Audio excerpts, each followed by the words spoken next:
Hello, hello, everyone, and welcome to Nom Watch Review. We are part of the Nom Talk Network. So on the show, we review the latest film drop or throwback, celebrating a milestone while eating our favorite snacks and just pretty much having some drinks with it too as well. So let's see what we're reviewing today. I'm going to be your host today. I am Cowie or Alex, whichever way you work. I'll be your host today. Excuse me. Whew. First time I'll be hosting today, so got the first time jitters. Along with this too, I'm going to introduce you to our guests that we have with us today. One of our guests here are Joe Palone that we have over here, and lovely Miss Amber Palone as well. Thank you guys for joining us. Thank you. No, thanks for having us. It's awesome. Yeah. So a couple things here. We're going to actually go talk about Tales from the Crypt, film in 1972. We'll also make some references towards possible the show Tales from the Crypt as well. So we'll touch base with that and see how far we go. But first of all, I wanted to go ahead and introduce you guys, not only introduce you guys, but also to see what you guys have experience in, what your relationship is with the film, and pretty much how much you enjoyed it so far. Joe, let's start with you. How much, or what am I doing? Oh, sorry. Just how actually I'm sorry about that. I was actually go ahead and introduce yourself in regards to what your experience is with the film and what your background is too. Okay. My name is Joe, and I am typically an artist. All this lovely stuff behind me is my work. My experience with the film, I remember seeing it when I was a kid. I'm not quite that old to where I was around when it was made. But right when I kind of got into all the Hammer type films, because it's not a Hammer film itself, but it's very Hammer-like, all the Peter Cushing stuff and the Christopher Lee stuff. I discovered this one. I'm a huge fan of the comic books from back in the 50s. I actually have a bunch of them, some of the vintage ones, and of the TV series from the 90s. So, I made sure I watched the movie, enjoyed the movie, this and its sequel. I actually love the movie. Heck yeah, right on. Well, Amber, how about yourself? Hey, so pretty much I have ADHD, so I enjoy anthologies. So they kind of give me like a breaking point where I can like stop and pause them and stuff like that. So I always like that. And horror is great. It's my favorite. So yeah, and I pretty much just model and cosplay. That's what I do. Very well. Yeah. Ah, you're our people. Love it. Love it. Same here in regards to this. I guess my introduction to the show was through, I don't know if you guys remember, let's see, what is the show called? It was on TNT, Monster Vision, and I was introduced to it then. At the time being, it was one of my first ever introductions to, let's say, a little anthology of horror. So like you, Amber, I kind of, that was my, like, oh, I can focus on maybe, let's say about 20 minutes of this here or 10 minutes, whatever it is, and go on to the next best thing too as well. So it's really exciting. The weird thing about this one particularly though, like both of you, I'm not that old. So I was I kind of watched it about 10 or so years afterwards, but it still creeped the heck out of me to definitely remember it, kind of engraved in my head somewhere in there. So that was definitely something that was something I had to question every once in a while. So it was like, all right, cool. Yeah. What next? I will say I seem to have a little bit more relations though with the show. Like I said, we'll go into that a little bit later. But it's definitely something that has like engraved some moral possible questions in my head, and to see, the classic good and bad or good and evil and where those people go. So I guess what I want to discuss next is going to be the content of the show in general. My main thing is that even though a lot of these parts were like scary, it came to me, I guess one of the things that really stuck out to me was some of the things that wouldn't be considered scary is much more. So for example, we'll go into the first episode, or I'd say the first installment of the anthology per se. It was going into the concept of, I would say, some of the special effects. So let's go on to the point that you'd see some of the blood there. You're like, that looks a little bit of like cherry limeade off of newspaper. And we have some poster paint lying around. Yeah, I know, right? But they did that a lot in the 70s. On that note, to the fact that they were able to have like that poster paint or just that obvious fake, let's say practical effects, it still seemed to hit home. I mean, the fact that like dude got waylaid in the head with a what was it? You got it was like a fireplace poker or something like that. A big silver one. Yeah, exactly. So given the fact that he was still like, okay, cool, sure, that's fake, but that still looked like a hit to me. So, I mean, I don't know if you guys have a point on that per se. I mean, Joe, I don't know if you have a take on that, because being an artist, you definitely have, a view and a standpoint from that kind of era. I like that a lot of the stuff they did was you don't really realize it, but it was kind of off screen. Yeah, You know, yeah. you don't necessarily see that impact for sure, you know, because it's kind of behind like the newspaper. Yeah, no, But- totally. But you kind of you know that it happened, and it still feels like it hurt. Exactly. I mean, it still had that like that lift in there, that initial I'd say you could hypothetically feel that whack, you know, when it came to that. So as well. Yeah, for sure. But how about you, Amber? What's your on your take on that so far in regards to, let's say, some of the practical effects? Some of the practical effects, yeah, I'm all about like OG practical effects. I hate CGI and stuff like that. So I appreciate like the not so good special effects and stuff like that, because it's like, you know, they have to try a little bit harder, and you know, you can't really make it look 100% sometimes, and except for like certain films where they use like actual intestines and stuff like that, pig intestines and Like Day of the Dead. yeah, so it's like, Totally. you know, I appreciate the for sure. effort. It was Yeah. the 70s, okay?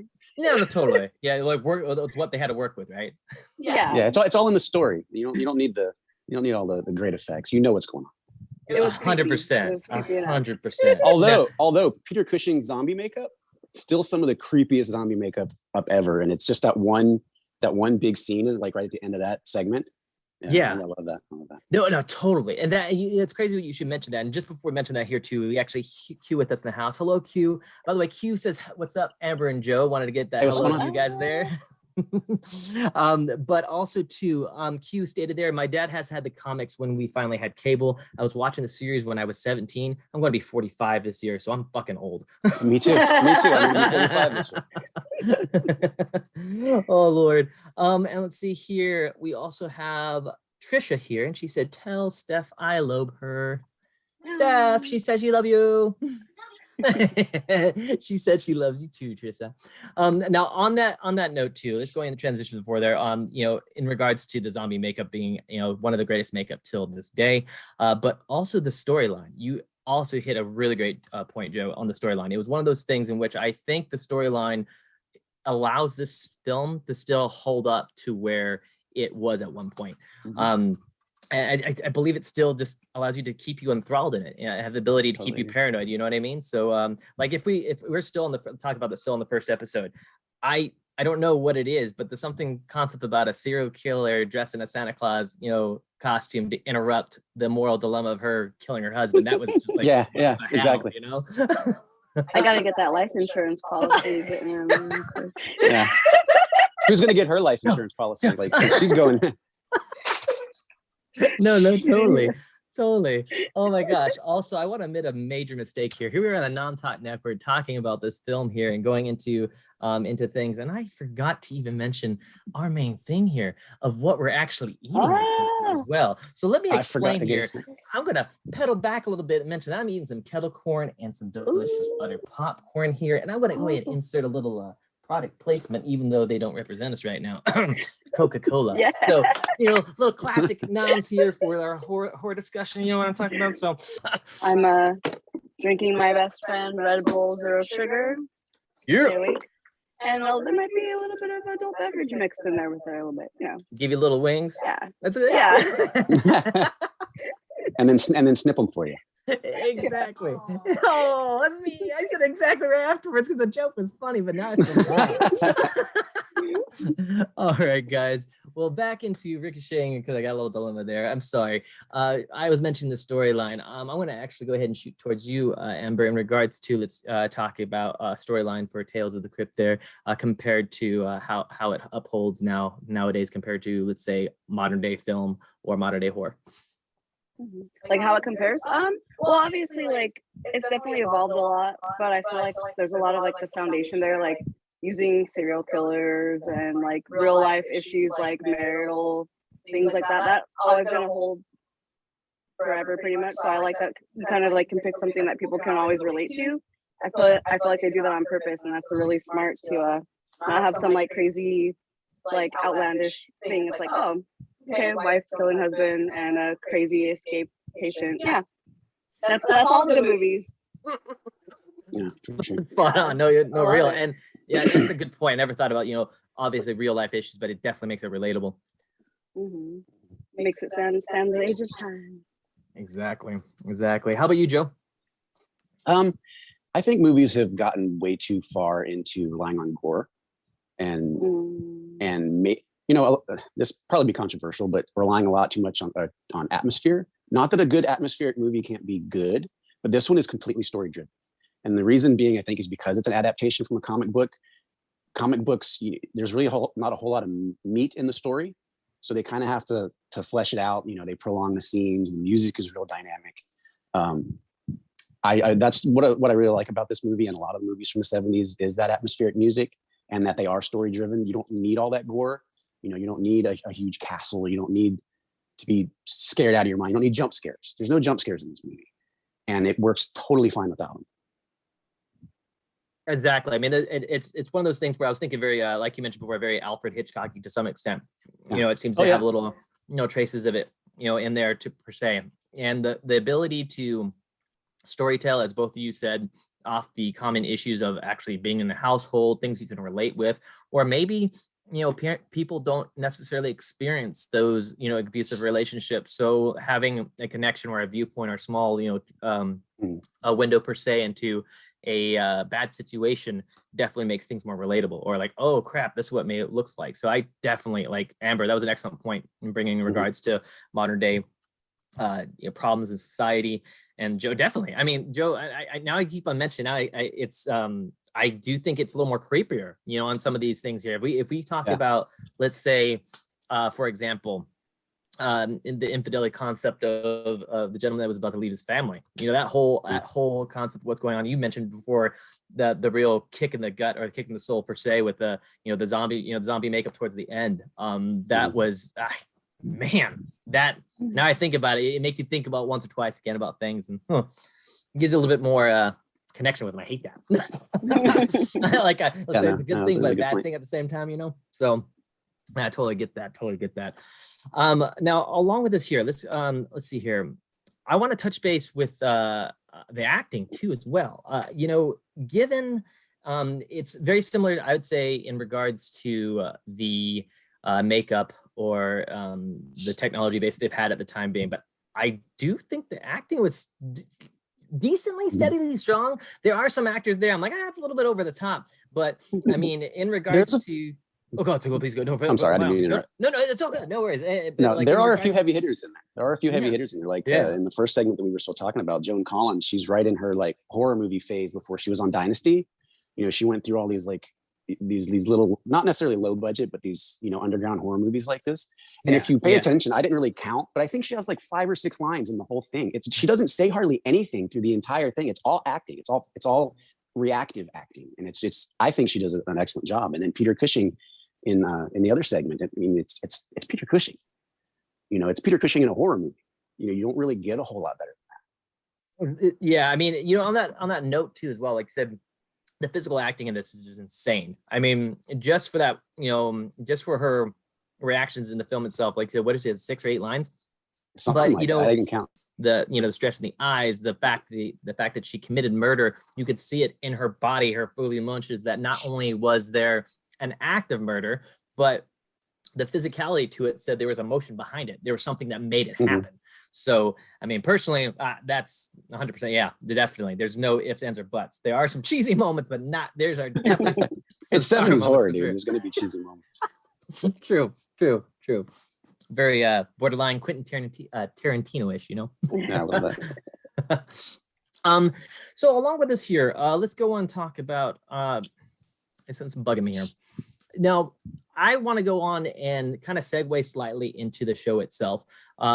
Just a couple references in regards to the movie and what they took from the movie, since we're talking about the movie originally made in 1972. So we made a reference earlier.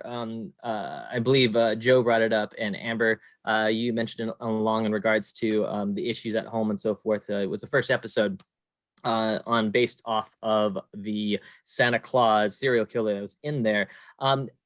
To my knowledge, Joe, correct me if I'm wrong, they picked up on this episode and actually put it into the actual series of Tales of the Crypt, correct? Yeah, the series from the late 80s, early 90s. I don't remember. I don't think it was called the same thing, but I do remember that they did specifically put that it is one of the episodes on the TV show, on the TV series. Yeah, and it's good enough to have been, No, yeah, totally. And I mean, they had to condense it. They had to condense it into a 30-minute HBO series show, so it's a lot more fast-paced and action-packed. There's not a lot of that drawn out atmosphere to, to make it a little bit longer. But yeah, I do remember that. It was really good. They had that one. I'm trying to think here. So now, Amber, you said you're familiar with the show in general, correct? Mm-hmm. Now, in regards to the show, do you think that it, and like I said, are you you're familiar with the transition for the Santa Claus episode, correct? I'm not with the one from the show. No. Oh, I'm sorry. So on that level, if we are going to go talk about, like I said, if you were to seeing the series today or Tales of the Crypt, would you still think it still holds up, has its similarities from the movie itself? I mean, did they transfer over differently, or it still has like the campiness, and it still has like the issues, like there was a lot of like infidelity stuff on there, a lot of deceiving, just like karma stuff. So yeah, it definitely kind of kept that along and moved it on to like the 80s stuff. There was like rock and roll, and there was all kinds of stuff in there. It just kind of like they updated it to like affect the 80s issues and stuff like that. I love that show. Good. So I mean, it's okay. So because like I reckon I've seen about 10 episodes of the show itself, compared to the film. So it's good to know that it seems like they transitioned some over, issues to modern day time at that time being and so forth as well. So I mean, it should be interesting. I know there is a second episode, or because like, for example, particularly with that Santa Claus episode, one thing I actually really liked about it, and it was so good in my opinion from the first one, actually, because I watched it specifically from Tales from the Crypt. And the only aspects of it they really changed were the acts of the wife, of how she killed the guy. Yeah. I mean, after that, it was different from the daughter, coming up to see what the concept was. But the fact that you could still see the moral dilemma she's having in her head of what's going on, and not the fact that she did it. It wasn't the fact that she killed him, and that she didn't regret that at all. She full and was like, whack, done. You know what I mean? It was her daughter. It was, I don't want you to see this. It's easy to see the transition from 1972 to 1995, or was it 92 or 95, to the episode. But as both you said, it was just a mirror image to, okay, these are the modern day issues, what's happening right now. This still holds pretty well. Let's change this to an escape serial to this instead. So it's like, what the heck? It's still pretty effective. The blood looks a lot better. Yeah, the blood looks a lot better. Oh my god, that funk right in his head. He looks like a little unicorn with a fire poker. Oh my god, his fact that he was shaking back and forth when she was moving the eye. Yeah, they upped the gore. It was more modern. They really upped the gore. Very, very true. I'm checking the comment section over here as well. Oh my god, Q is munching on some of my favorite snacks: peanut M&Ms and a cheap version of Mountain Dew. Q, I'll eat those till I'm sick. Exactly. And the cheap version of the Mountain Dew, I would get like 6 packs of them, because they're equivalent to what, like a real Mountain Dew 12-pack would cost. So like the Mountain Lightning, man. Yeah, a mound of smarts. That's what you do. Dr. Thunder, Mountain Wait, Lightning. which one's the Mountain Dew one? Mountain Lightning. That's what it's called. Mountain Lightning. It's a Queen. Was it McQueen's unintentional support, or is Lightning McQueen's unintentional? Lightning McQueen's unintentional sponsorship. Exactly. I love sports drink. Phenomenons. That's my favorite. Every year at Christmas time, my mom always got a big bowl of the red and green ones. And every time I walk past, I have to grab a handful. And I would make a point to walk past, even if I really didn't need to, just to grab a handful of those stupid peanut M&Ms, the red and green ones. Dude, and that's the thing too, though. Like, I'm eating popcorn, drinking soda right now. The only thing I'm missing right now is M&Ms. That's a salty M&Ms. Oh god, a good horror like this right now in M&Ms is great. Oh, love it. Before I digress talking about a lot of other munching things here, so let's go in here, because I really want to go a little bit more in depth with a couple things here I want to look into here. So along with that episode, because you did have the killer episode with the psychotic Santa, I'm trying to remember, they technically transitioned 2 episodes over. One of them, I believe it was with the Chinese artifact, and with making the monkey paw episode. Yeah. Yes. Or if you're not familiar with the monkey paw, the Wishmaster episode. Exactly. I only saw like 10 I think about 5 minutes of the Wishmaster, the monkey paw episode, but I've seen all of course, into Tales of the Crypt. And once again, when you talked about moral dilemmas, you get in a situational one here, and it's basically about what you want in life. Like it was a catch-22. Like Yeah. like we're all nerds here, so we're familiar with the term magic comes with a price, right? So that was ultimately this Careful whole what you wish rendition for. of it. Exactly. And I would have never guessed, into the concept at all. Like, okay, sure, I'm gonna wish this guy to live forever, that they were gonna do that kind of twist. Yeah. Like Amber, because you don't mentioned expect Amber, exactly. And because Amber, you mentioned like the intestines and so forth, what they use different, different portions and so forth as well. Those were gnarly looking, like really real. Yeah. I Or wonder the if fact they that she used to tried to be careful. She tried to be careful with her wish the first time, and I wish he was alive like he was just before the accident, not realizing that there was like a heart attack that killed him. So he's still dead because he was dead before the accident, technically. It's that trying to figure out exactly how to word your wishes so you don't get screwed in them. They did. Oh man, that's that the whole man. Why did it have to be like the whole read the fine print kind of thing? Right. Oh God. And I don't know. To me, once again, it still was, I would say the practical effects of that were fantastic. I will those say guts that were good. no, exactly right. And even when even when they brought in like the casket and everything as well, I thought that whole concept, was pretty simplistic in that aspect of it. But the other thing too, want to bring on up in that regard, like I'm not very familiar with, because you mentioned the monkey paw, correct, Joe? Yeah. How much of that did they actually take into the episode of Tales from the Crypt?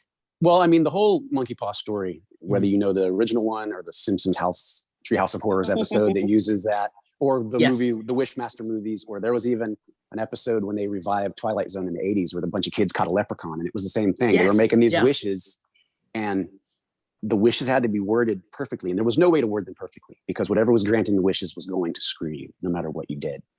And so that was pretty much the concept they brought into this, was that you were going to wish for something and it really didn't matter what you did or how you worded it, you were going to get screwed. The best thing to do was not make the wishes. It was all about the catch-22 then, per se. Yeah, exactly. Gotcha. No, because that was the thing too as well. Because I do know that if I'm correct, it was Tales from the Crypt. You said you mentioned they came from a comic series, correct? Oh yeah, from the 50s, EC Comics. Gotcha. I've heard on what was it? Are you familiar with the term? They said what was it? The Vaults of Horror. Is that related at all? Yeah, there was multiple EC comic books. They did detective series. They did shock and suspense. They did a sci-fi series, but there were 3 horror ones. There was Tales from the Crypt, which was hosted by the Crypt Keeper, Vault of Horror, which was hosted by the Vault Keeper, and Haunt of Fear, which was hosted by the Old Witch. They were all pretty much the exact same concept. The only ones that were ever really made into movies were this one, Tales from the Crypt, and then they made a sequel to Tales from the Crypt from Vault of Horror, and then the series from Tales from the Crypt. Right on. Now, I have a question for you, Amber. Now, just in regards to this here, now I've noticed from what I gathered from seeing from Tales of Crypt 1972, and from what I've seen of the series itself, it to me, it seems that women are given a little bit more of emotion or lead character roles in this horror genre than I've seen before. Am I wrong, or is that something No. that? Actually, now that you point that out, that's actually pretty accurate, because a lot of the stories, there's like a very fierce or strong woman. It's always a strong wife, girlfriend, lover, side woman, something. There's always somebody. Yeah, that's actually. I never thought. I'm usually upset that women don't have a better presence in horror, and I didn't even realize that. No, because you were mentioning earlier in regards to things such as like I said, what you would call it, just of common problems and modern day issues and so forth as well. And so I was just thinking, it's one thing that I've noticed, even if the women were portrayed as a villain, it seemed to be like a really badass villain or someone that was had some sort of sense of who they were. So like that, and then once again, I just didn't want to assume on my end, because I see these kind of things and you just look from outside looking in, you're like, I wonder other people's opinion. That's Yeah, no, I did that. I need to. I'm gonna go rewatch those all over again. We binged it like a few months ago. Yeah. The whole movie, the whole TV series. We binged the whole thing. I bought a box set on eBay, and we just watched all of them. Oh my God. Now you're used to. Oh, sorry. Go ahead. No, go ahead. Please go on. Please. No, I was gonna say you're used to in the slasher genre more seeing like the whole final girl thing. You're used to seeing stronger women in that one, but you really don't pay much attention to in these anthology series because they're based on infidelity, revenge. There's even, you know, the one with Mr. Grimsdyke is kind of, there is bullying, you know, it's literal bullying. You know, there's still a lot of modern issues in some of this old anthology stuff. But yeah, there's some really, like you said, strong women. Even if they're not the hero, like Joan Collins is not the hero of that story, she's still a super strong woman, and she's still protecting her daughter. She may have hated her husband and needed money, but she's still protecting her daughter. Yeah, and on that aspect too as well, if you look at that too, I mean, it still keeps what's going on in the background of their family very shady, but it seems to be that there's obviously you know, something that, you know, is behind it in a sense. On that oh sorry, brain fart, oops. But in that regard though, on that aspect, so let's go into talking about like, for example, you're talking about bullying issues. I thought that was really effective. And 1 second here, I'm sorry. Here, I'm blabbing my mouth off. I want to make sure I get these questions here. Hey, Q, I'm sorry about here. So Q has a question here. So which modern day director would you guys want to direct a new version of this film today? I'm sorry, Miss Q, that's an awesome question. Thank you for really that. is. Well, what, for example, we'll start off, Joe, what do you think in regards to a modern day director? Who do you think? I would probably want them to do what they do with a lot of modern anthologies, which is have each segment directed by a different director that kind of suits that style a little bit better, or a little bit, you know, each one. I love Guillermo del Toro, so I definitely would want him to direct a segment. John Carpenter, the greats. I would definitely want him to direct a segment, but I would split it up. I would definitely pass the wealth around a little bit. Kind of Mandalorian it a little bit, you know. yeah, just a little bit to give Jon Favreau an episode or two. No, totally. Amber, what about you? Anybody comes to mind in particular? I love John Carpenter. He's probably my favorite. I feel like the soundtrack would be really fun, and it'd be nice and a little extra gore, not too much, but yeah, some good effects. So yeah. Oh yeah, you got to use those practical effects from the Thing. Practical effects from the Thing are the best practical effects, hands down. Oh heck yeah! Oh man, you know, with practical, yeah, definitely. Let's see, I'm trying to think here, like on that aspect, because I'm thinking a little bit of like modern day, you know, Twilight Zone. But man, all those are great. No, I can't even think of the other directors I want to do. I mean, I'd give Jordan Peele an episode. I was gonna say Peele. Definitely give Jordan Peele a segment. God, I'm not sure which one. But he would definitely have one for sure. Heck yeah. I definitely do this well. Now, the follow-up cue on this too, because he wants to tell us what you're drinking there for you. So along with that here, he said it's Mount Chill. Mount Chill. Oh, I never heard that version of that. Is that like the where did you get that at? Why does Mount Chill give me like a craving? Like I want Mount Chill instead of Mountain Dew. No offense. That actually gave me the chills. Oh my god! Wow. Like a York peppermint patty. Oh my goodness. I want some Mount Chill. Where did we find that? I want a Mountain Chill. He said actually, he even followed up. He said it's the Kroger brand. Oh, there you go. Okay. Yeah, we don't have those out here. Just for you, because of you, East Coast. Just because you were going to go ahead and look for some Mountain Chill, because I'm definitely wanting that. Because you can see I'm a soda drinker. Like Amber said, I think it's Vaughn's out here is our Kroger. Vaughn's or like Safeway. Yeah, you know, no, you're 100%. Yeah. Because Vaughn's are part of the Safeway family. Here we are. Yeah, there you go. So you're totally right. Yeah. For sure. I know my grocery store. Thank you. Yeah, you're totally right. I appreciate that. Hey, and you know, the films like Tales from the Crypt from 1972 are always better with some nice snacks. You know, it's one of those things. Oh yeah, for sure. I snacked so much earlier, so I'm not eating anymore. It's okay. I snack too much. I like food, and I wonder why I can't lose weight sometimes. Yeah, really. But I didn't even eat dinner. I just had 72 snacks throughout the day. Hey, you space some 15 minutes and you know, maybe you're meal planning. Yeah, 75 minutes. Like a bodybuilder, they eat 12 times a day. I just eat snacks 12 times a day instead of steamed chicken and broccoli. Yeah, see, I'm on the bowl diet. Anything that fits in this bowl, I eat. So that's a serving size, right?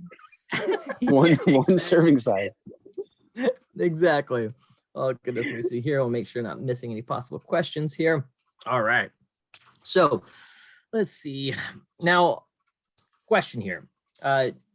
In regards to how you first saw the film, I'm going to start off with Amber. in regards to how you first saw the film, and like I said, no, none of us are this old in regards to 1972. Yeah. But when you were introduced to the Close. film, we're aging with grace. We're like fine wine. We just better with age, guys. Exactly. Little hair flip. Toss. So, Amber, in regards to the film itself, compared to what you rated it when you first saw it, would your rating still be the same, or would it be higher or lower now that you've seen it compared to now? I would say I'd probably rate it a little bit. That's a good question. That's a really good I think question. I would rate it higher only because I appreciate movies more now. Like when I was little, I had my attention span, and like I get bored easily and stuff like that. Or I didn't appreciate how much work goes into film. I didn't really understand all the casting, scripts, all that. So I feel like I try to give a little bit more like love to and support to other projects, because I'm like, that's somebody's dream. Someone took a lot of time, a lot of money to make this happen. So I try to, be supportive. So I'd probably bump it up. What is it? Popcorn or two? Yeah, popcorn or Yeah. two. Probably give it another extra popcorn. Heck yeah. So on that note, then, what was your first rating out of 5 popcorn buckets? Probably like a 2. Okay, awesome. No worries. And then what would, and you said to be about a what now? Like a 3 or 4. Wait, out of 5, 3. That's fair. 3.5. 3.5. Okay, it's okay to take that rating. Perfectly okay. All right, Joe, how about yourself? Now, in regards to 5 popcorn buckets, what would you rate it when you first initially saw it compared to now to modern time? The problem with when I first initially saw it was I didn't actually see it until I had already fallen in love with the series. Then I found out there was a movie, and the movie was so drastically different than the series, and I didn't appreciate it for what it was. So I probably would have given it like a 2.5 or a 3 when I first saw it. I was like, this is garbage. And that's why I didn't even watch the sequel. I never even saw Baltimore. There's a sequel called Baltimore. Yeah, based off one of the other comics. We haven't. Nowadays, looking back on it, I'll probably give it closer to a 4. I wouldn't give it a perfect score. And I would like to be able to rate each segment individually, because they would all get different popcorns, but it would probably average out to a 4. Some of them, maybe a 3. The Grimsdyke one, it really gets me. The whole thing with his dead wife and all, it's just really emotional for me. That's almost a perfect episode for me. I'm curious now. On that note, what would you rate the rest of them, though, of the episodes or not episodes? I'm sorry. I mean, like I said, if you don't have to memorize the episode title itself in general. But I don't. I'm kind of curious. So, it's the Santa Claus one's pretty good. I'd probably give that about a 4. Heck yeah, definitely. The infidelity one, the car wreck one. Yes. That one's pretty good. That one gets probably about a 3. Yeah, totally. Like I said, the Grimsdyke one, I definitely give that one a 5. That's right up my alley. It gets me emotional. If something gets me emotional like that, I kind of fall in love with it. The monkeys, I keep calling it the monkeys. The Chinese relic. Yep. The Chinese relic episode. That was a little bit derivative. There's been done many times before. It was done okay, but it was, it still had that nice twist ending. I'd probably give that one about probably a 3 as well. I'm trying to remember what the last segment is, the 5th one. I'm gonna have to. When is the last one? It's gonna bug me, because that was that one. That was the 4th one. The businessman. We'll get that. We'll get that. It's okay. But anyway, no worries. Overall, I'd give it probably about a 4 now and a 3 when I first saw it. So. See, and on that note too, as well, I'm gonna go ahead and let's see. Okay, so I want to make sure to get Q's question in here after I get this as well here. But so in regard there, so for me, if we're going to go out of 5 popcorn buckets, initially, let's say, like both of you, I saw this at a different point in my life. And ironically, I saw the film first before I saw the actual show. And I said, the film scared the crap out of me like Night of the Living Dead. And so essentially, kid me would have been like 4 out of 5, no matter what. Ironically, as I was watching a couple times, I watched it a couple weeks ago, and I also watched it again just to look at a couple things and just to keep things fresh. I was going to rate it lower. I was going to do like a 2 out of 5. But what ended up happening is I kept it a 4 out of 5. And mainly because both of your guys' points is one of those things in which you don't really think about the storyline that much until you actually listen to the storyline. You're like, that still creeps me the heck out. Like the only complaints I had initially were the fake blood aspect of it. Maybe a killer scream of like, oh my God. Which the number 5 one, by the way, now it come to my head, was the major taking over to the blind folks home and so forth as well. The saw. Oh my God. That's what I call that one. Jeez, dude, making the maids of the whole concept and putting the blades, the razor blades on the inside and, you know, starving the and then dog his own until dog he chases him away. Oh my God, exactly. And it just shows, you know, grievously capitalism in society. The storyline still hold true. Of still relevant. Still relevant. Problems are problems. Happens. Societal problems do not go up for away. People. Rights. Love. Yes. Listen, fuckers. I mean, people. Sorry, but on that aspect of it, that, oh my Lord. Yeah, I really was going to load it lower because originally, because you're looking at the, if we're going to get practical effects and aspects of it, but as both you said, I mean, you were working with what you have at the time being the 70s were a huge thing in regards to the horror film genre and era, and there's a lot of things that they created, and I believe fully that, you know, Tales from the Crypt was one of those anthologies that, yes, there were other anthologies, but opened up the door for more anthologies to be made. I mean, let's be real. Like the greatest stories always get copied off of stories from centuries ago, weeks ago. I mean, it's one of those things that when you actually finally see a movie that's the foundation, please bring more movies like it, you know, make it different, but, you know, whatever you need to do, you know. So I would definitely have to say I'd still 4 out of 5, but on that aspect of it. Now, I wanted to get a question from Q here because I think this is going to definitely get us into a good conversation here. Q mentioned, which do you like most, Goosebumps or Tales from the Crypt? I want to start with you, Amber. Oh, that's tough because Goosebumps is like my childhood. I had all the books, every single one of them. Honestly, I would have to say Tales from the Crypt, only because the Crypt Keeper, he has the best little like one-liner funny, you know, his laugh, like I don't know. The music's great. It's like the one show that I never skip the intro. Like I always that Danny Elfman intro, man. Yeah, you can't skip Danny Elfman. You can't skip Danny Elfman. I never skip that intro. And you know, the stories are relevant. Yeah, I would have to say Tales from the Crypt for sure because it upholds. I think it'll kind of like stay through generations. People, my kids will probably watch it when they're in their 30s or 40s. Well, they have the box sets. So. Yeah. Pass it down. Yeah, for sure. That's a relic, man. That's an heirloom now. Definitely. Excellent. Well, shoot, Joe, how about yourself? I did really like Goosebumps when I was younger, but I would have to agree. My taste in horror was always just a little out of my age range. I liked stuff that was a little more adult. My dad was real lenient with what I was allowed to see. It had swearing, it had nudity and sex and violence, and I could see boobies. And I'm not going to say that's the only reason I liked it, but it was there. It made me feel like I was seeing something I wasn't supposed to see. And that always was very titillating. You know, I'm not supposed to be watching this. I'm staying up. It's 11 o'clock at night on HBO on Saturday.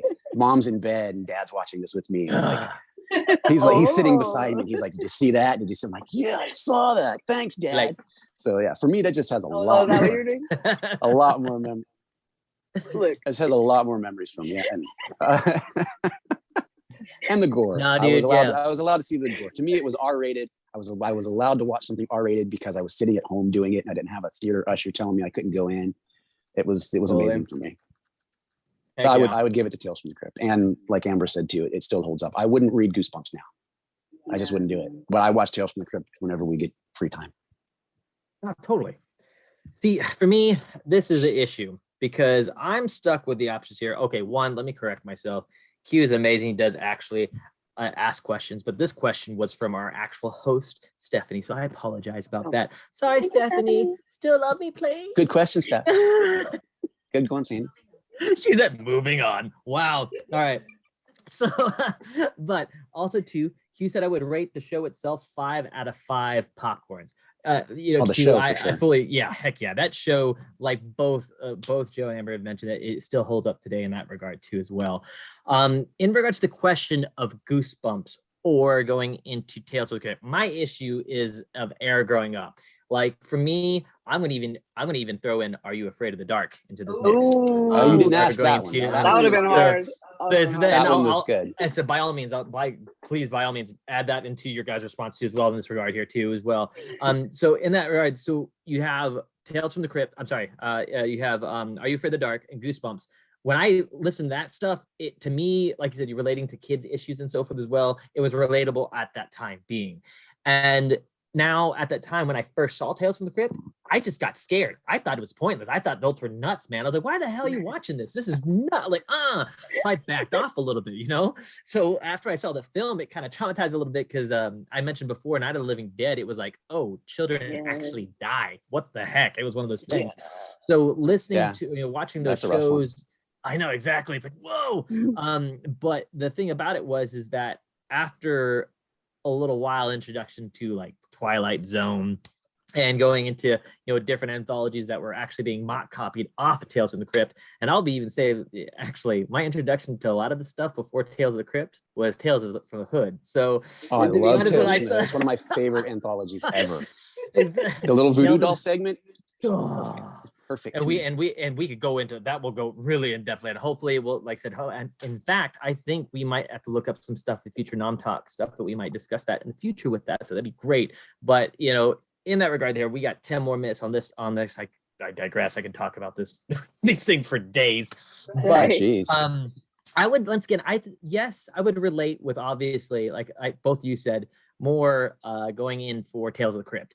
But what gets to me now, if you think about it, I'm still kind of torn because part of me is like, I do remember that stressful kid situation of not wanting to be in the pool next to people, and all of a sudden you add in a zombie scuba diver to the mix, killing your brother.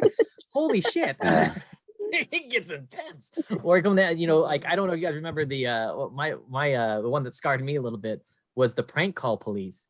Like the guys, this little kid kept on using prank calls. I don't remember that one. Oh, dude, it's intense. Like eventually they keep on doing these prank calls, and eventually one of the guys, they don't do a prank call. The prank call police will get you, and they don't believe it. And this kid keeps calling and calling. And one day this van just pops up in front of his house with a phone call because they tapped his phone and they kidnap him. He disappears. Doesn't exist anymore. Wow.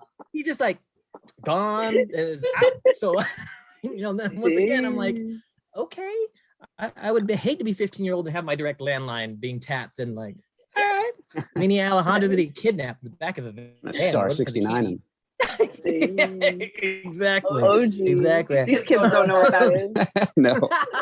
Oh God, that's right. We live in a day and an era where like people started off with Instagram accounts before an actual phone number.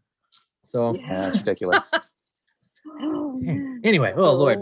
So just before, because we got about 9 minutes left to show here, I want to make sure we don't over too much, but I want to go ahead and say that in regards to nowadays and what I've experienced, my expectations of films and my expectations of, like you guys mentioned, anthologies have really branched off from a particular film or a particular genre. And I will have to say, if we're talking about anything and everything, a lot of people that are a little older than us reach back to Twilight Zone. I think I relate to Tales from the Crypt more than anything as adult now. To if we're talking about like Hulu anthologies of Into the Dark series, or if we're talking things such as like anything from Blumhouse Productions, in regards to a lot of their series and anthologies in the modern day Twilight Zone. I just think I guess to me, every time I think of anthology, Tales of the Crypt is the first thing that comes to my mind.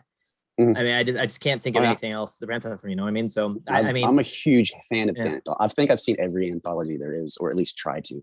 From Tales from the Dark Side, VHS, ABCs of Death, every anthology I can find, I watch. Which one? Cat's Paw? Cat's Eye. Stephen King anthology from the 80s. I try to watch every I love anthologies for a lot of the reasons that you guys said too, where they're nice little short stories, they're chopped up. I just like being able to have 4 movies I can watch all at once and not have to sit there for 8 hours.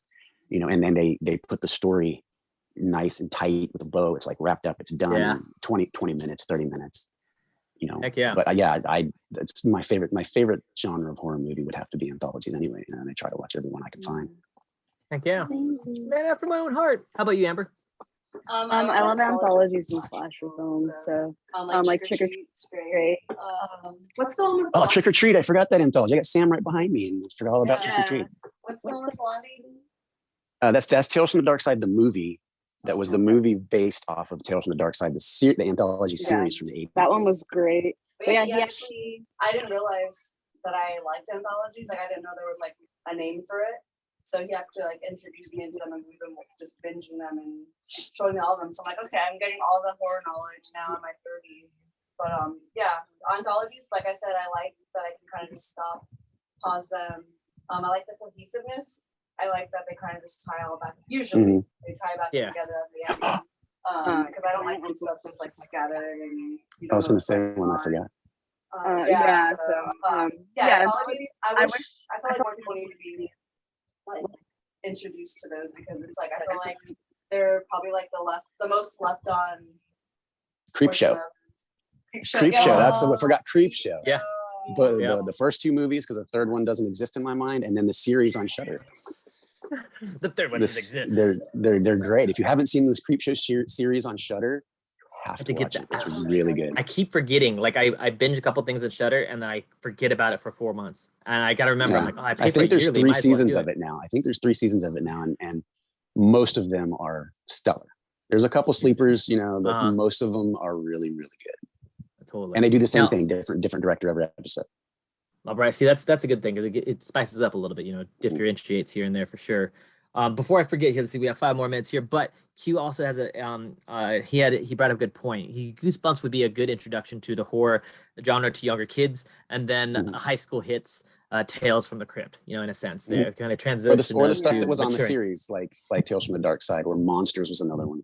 Exactly. The ones that weren't R-rated, and then maybe Tales from the Crypt. No, totally. It's kind of like what just kind of maturing in age of horror, I guess. That makes sense, on that one. And then he also says, as a musician, which bands would you love to have in the film soundtrack in the modern day? Do you guys have like any particular music you'd like to hear per se, into like what's going on now? You want me to go? I like pretty much every genre of music, in one way or another. And I would kind of prefer that each one be based on the atmosphere of the story being told.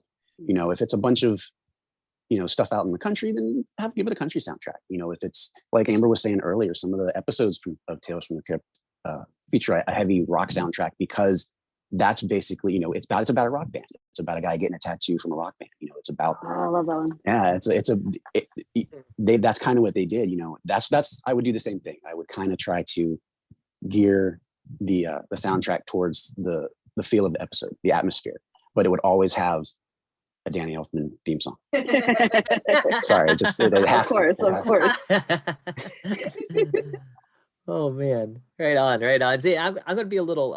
Amber, do you have anybody in particular in mind that really comes to mind in your head? Well, like you said, yeah, I feel like it would have to definitely go with the atmosphere. But I love Rob Zombie. I was going to say, always Rob Zombie forever. And I feel like, for some reason, I've noticed a lot of the older, like jazzy 50s songs are really creepy in horror movies. And I've noticed that they kind of use it at the right moments. And I'm like, I like those songs. And then they like Sleepwalkers, the movie Sleepwalkers by Stephen King. That song creeped me out till I was in my 20s. Like I couldn't even hear that song without getting the creeps. So it's like, yeah, I think it's just like, just find a good use, a good moment to kind of like use something and kind of use the atmosphere and what's going on, and kind of like be like, how can I creep somebody out or make this more like profound? So like metal and probably like old doo-wop 50s soft music. Yeah, for sure. And that makes a lot of sense.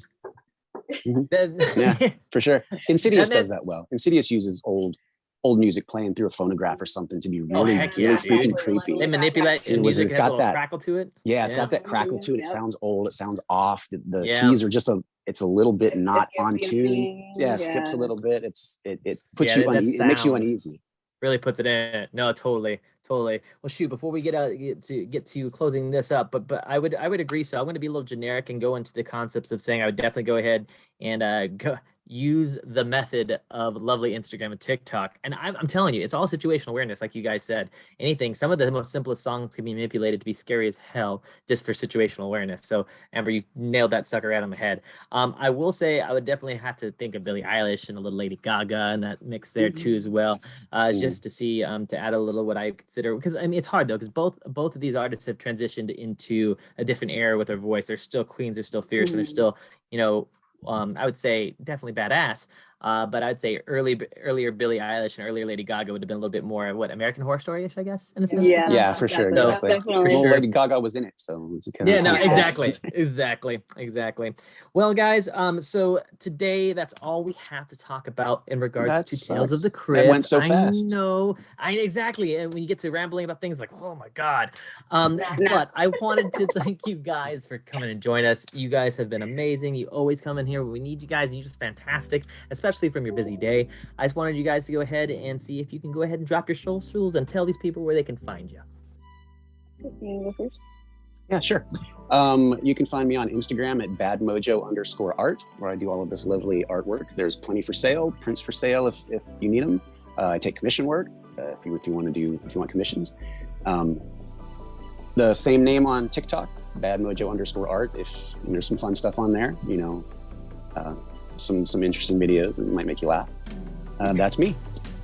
Heck yeah. Fantastic. That's my artist name, Bad Mojo. Excuse me? I said fantastic art, if I may add. Oh, thank you. I appreciate it. I really do. No problem. How about you, Miss Amber? Hello.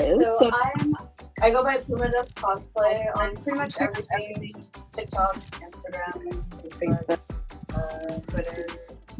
That's all of them, right? Yeah. Mhm. All the social medias. And it's very worth checking out. Her TikTok is phenomenal. My TikTok is fast food, alt modeling, and comedy videos. So if you enjoy any of that, All the check it best out. stuff. Yeah, and all my friends. I have some great friends. I collab with some Yeah. people. Yeah, check me out. PumaDoesCosplay. Excellent. It's worth Heck it. yeah. Go for it. Definitely check out her stuff. It is hilarious. Shout out to Yellow Power Ranger little bitch. She does freaking, oh God, you're funny. So funny. She's hilarious. Well, guys, my name is Alex Cowie. You can find me at IAMCOWIE. I am Cowie on Instagram. Struggling actor, going into life, writing, having fun, and follow comedy skits. Here you go, things that back and forth. Cool comedy Pretty stuff. much, It's you really, name it. really funny stuff. Thanks, guys. I I appreciate love the you. stuff you're doing right now. Thank you. I gotta get to it. You know, that creative little itch you got. You just gotta reach for it, you know. Well, guys, thank you for joining our show today, a Nom Watch review, part of Nom Talk Network. Once again, thank you for everybody that joined us. Thank you for asking questions. Thanks for watching us. Remember to join us every opportunity you get. And once again, love, peace, chicken grease, never go up, never surrender. You guys have a good day.